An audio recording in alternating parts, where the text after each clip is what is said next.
عقائد و ایمانیات، اسلامی عقائد۔ سوال ہے، موت کے بعد انسانی روح کیا دنیا میں آ سکتی ہے؟ سوال، جب ایک انسان وفات پا جاتا ہے تو اس کی روح دنیا میں رہ سکتی ہے، اپنے گھر والوں کے پاس جا سکتی ہے یا نہیں؟ فتویٰ ہے، بسم اللہ الرحمن الرحیم۔ وفات کے بعد نیک لوگوں کی روحیں علیین میں لے جائی جاتی ہیں اور کافر و مشرک کی روحیں سجین میں پہنچائی جاتی ہیں، لیکن بہر صورت ارواح کا تعلق قبروں سے رہتا ہے۔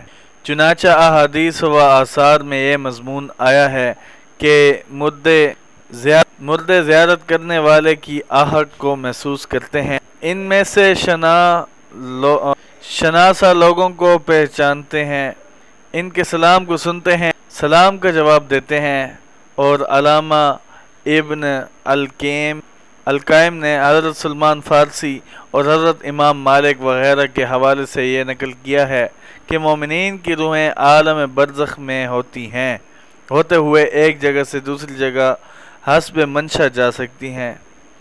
آگے ان احادیث کے حوالے ہیں، یہ آپ حوالہ دیکھ لیں۔ ہمارے اس اسلامک ٹاک آفیشیل چینل کو سبسکرائب کریں تاکہ آپ کو اسی طرح کی مزید ویڈیوز ملتی رہیں۔ یہ دارالعلوم دیوبند کا فتویٰ ہے۔ اللہ تعالیٰ آپ کو جزائے خیر دے اور ہمارے اس چینل کو سبسکرائب کریں۔